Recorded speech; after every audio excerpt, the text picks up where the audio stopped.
All right, we are out here at the House of Blues in Cleveland. Special edition of the Unheard scene today. We will be interviewing numerous bands. We have a dignitary for our show. I don't know if you guys remember Rick Morris from the Fantasy Draft Show. Hello. He is out here with us. Anthony is out here with us. He's watching the Hello. computer screen here. And we will be interviewing bands out here at the House of Blues. This is the King Ryan events. King Ryan events. They showcase local talent around the nation. They do. Is it a House of Blues tour? No. Well, let me ask you who you are first. Sure. I am Mark Pilkenroth of King Ryan Events. I am the president of King Ryan Events and Live Music Showcase. We are an event production company. We do live music shows all over the United States as well as in Canada. We don't work with just the House of Blues. We do venues, everything from House of Blues, Hard Rocks, to locally owned venues, depending on what city we're in. And the premise of our shows is to give artists an opportunity to showcase their music and network with major record label representatives. So at every show we do, there is always someone from, a Sony, Epic, Atlantic, Warner Brothers, Interscope, so on and so forth, at the shows. Tonight we have Jim Kelly of Island Def Jam, who is here. I'm sure we can get him to come on by in a little bit and let him talk about Anthony himself. handed him our business card and asked him, so I think we're going to get that worked out. Excellent. How many bands do you usually get to perform at each event? At each show, we typically have about 13 to 15. Sometimes we do a little bit more depending on the type of event that it is. At our hip-hop shows, which is called Urban King Showcase, we tend to have about 17 to 19 because the sets are typically less in length. This particular show tonight, we've got about 15, 16 performers, all ranging in talent and genres of music. We've got rock bands, we've got acoustic performers, we've got some hip-hop, dance music, males, females, older, younger, just a wide selection of musicians that are coming out and doing their thing. How do they get a hold of you to be a part of this event? Great question. You can find us online at livemusicshowcase.com, or you can email info@livemusicshowcase.com, and from there you will be sent to one of our handful of coordinators who are putting events on, depending on what city or state you're interested in performing in. So is it you get flooded with? Do they have to go through some kind of filtration system kind of thing? Oh, yes, to get picked? a little bit, yes. What our goal is as a production company is not to be overly critical of the talent, but to really help identify the type of genre of music based on what label we're working with or representative from that label we're working with. So, for example, if I was doing a show with a representative from Aftermath Entertainment, which is Dr. Dre's label, we really wouldn't be looking for rock bands.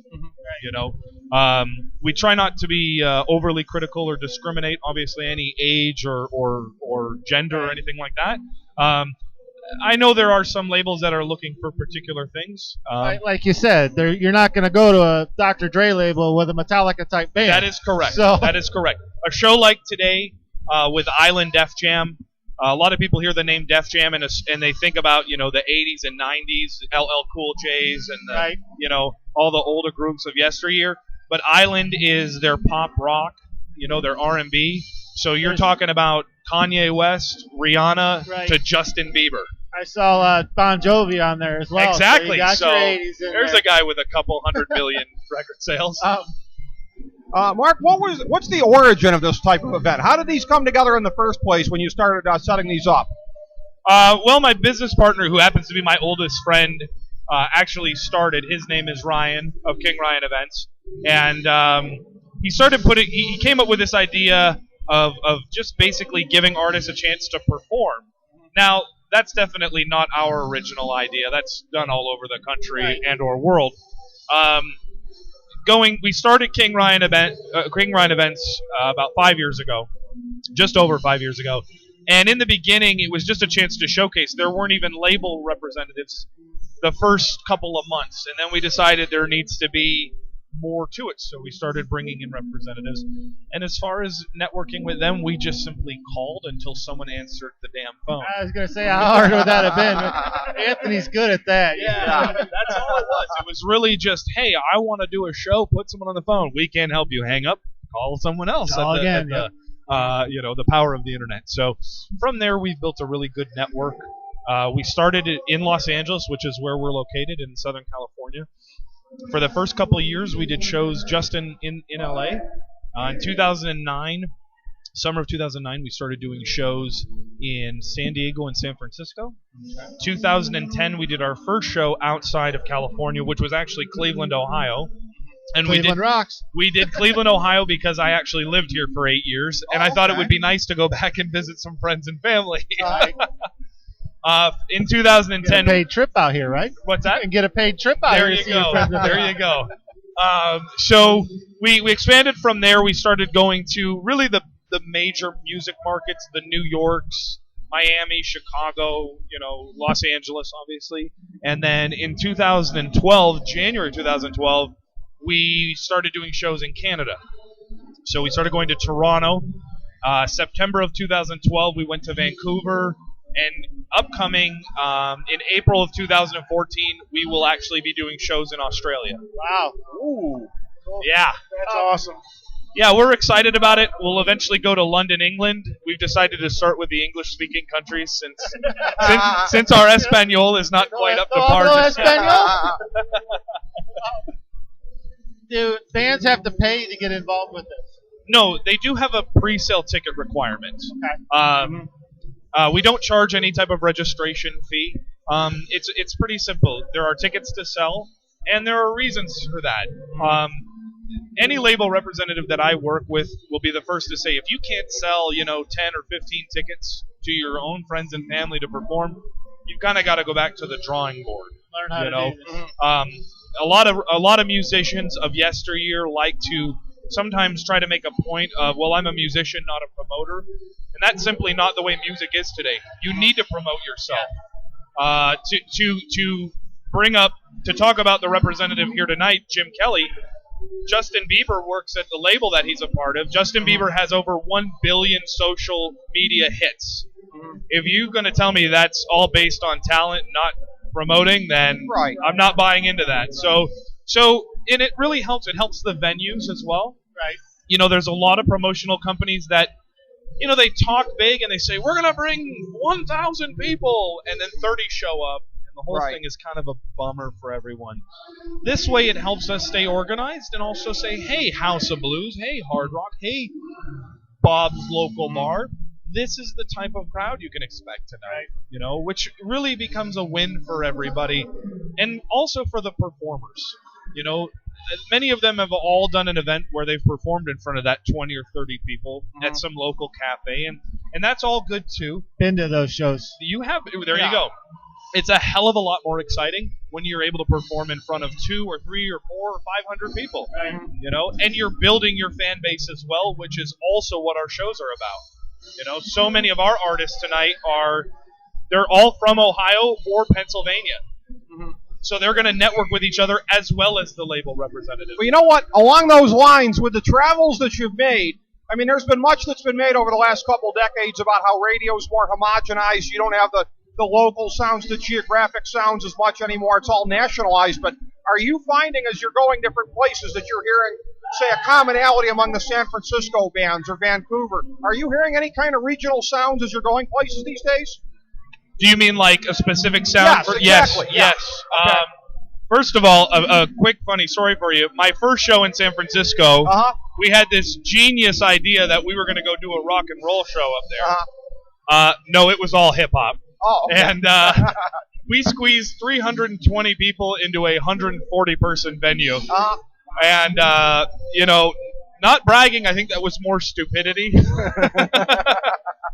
We don't go into cities anymore with a predetermined notion of what the music should be like. Mm-hmm. We just kind of let it come to us. Okay. If we do a show in Memphis and we're thinking it's going to be honky-tonk and it's going to be...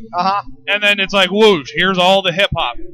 We accept that and we do a hip-hop show there. Okay. There are definitely some different sounds. The sounds in Toronto are very different from, say, Vancouver. Interesting. Vancouver is a very Seattle, grungy rock and roll. Mm-hmm.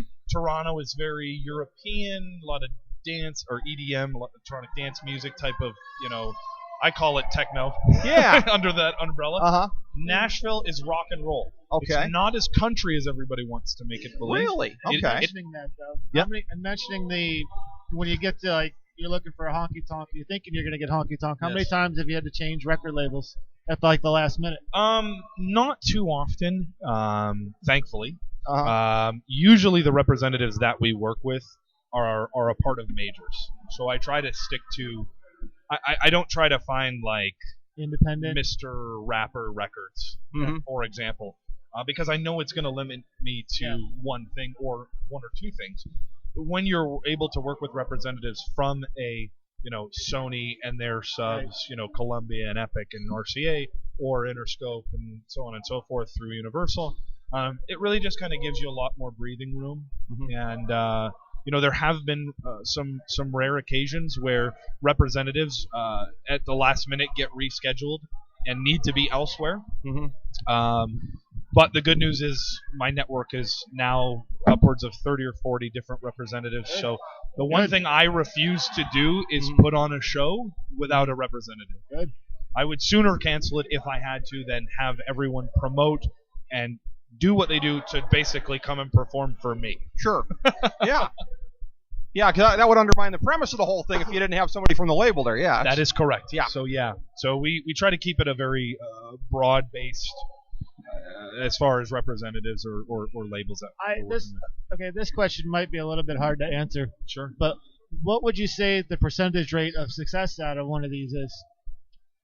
Well, my question to you, and you don't have to answer it, is define success. So True. So if you're asking how many people have been signed from our shows, the answer is 21. Okay. 21 in the last 5+ years. Now that's various types of deals. That's everything from independent management to touring, distribution. If anybody's familiar with the New Boys, they performed at our second showcase ever. They're from California. They had a couple of hit songs, 2009, 2011, pretty popular in California. They were teenagers. They performed at our show. They weren't signed at our show. They performed there. They continued to do what they do. They networked, and they ended up signing through Warner Brothers. They still promoted themselves. Yeah. Well, mainly their mom. They were like 15. Well, I'll say it so you don't have to. 21 that wouldn't have been signed had it not been for these shows, so that's pretty good. Yes, and we're proud of that. There's a group out of Dallas, Texas, Keeper of the Plains. They performed at one of our shows. And oddly enough, they had a family emergency in the middle of the show and had to leave. Now, the representative really liked their music, but was kind of unable to do anything at the show with them. It turns out, and this is what's kind of special about our shows, is there was someone from an independent label who was in the PR department, just there as a random guest, quietly observing, saw their music, connected with them. I get a phone call about 2 months later from the lead singer, Mike Gutierrez. He calls me, and you think he won the lottery. Mark, we got signed! And I'm like, yay! And how? Well, right, and that's the thing is, and for me, it's like I don't, it doesn't matter if it's my show or any show. Right. I want to see everybody's doing this because they love it. Yes. Right? That is it. So I was excited for him. He's like, yeah, remember we performed at your show? And I'm kind of like lost, thinking, what did I miss here?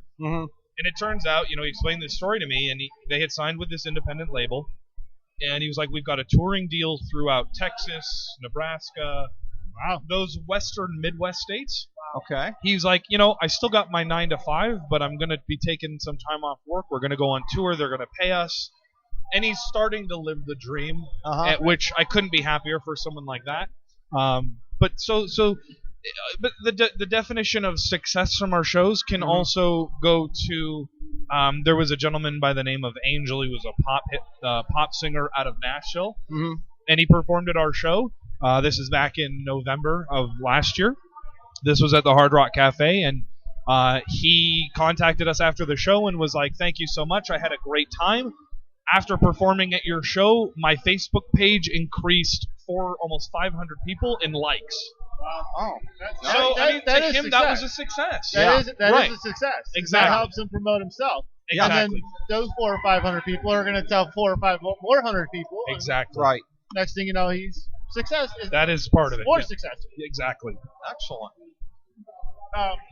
All right. Well, I want to thank you for tonight, Ricky. You got any more? No, nothing more. We won't take any more of your time up. I know All you're a right. busy man. Thank you very much, guys. We had some people here that were waiting. I don't know They where were they looking went. for you.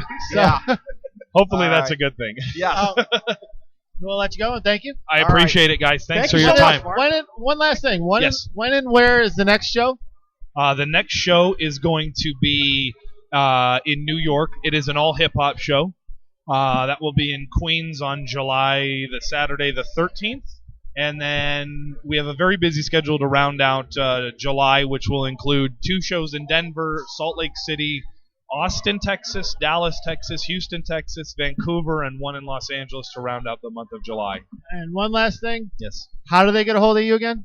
LiveMusicShowcase.com. Email is info@livemusicshowcase.com. All righty. Thanks again, Mark. Thanks, guys. Keep up the good work.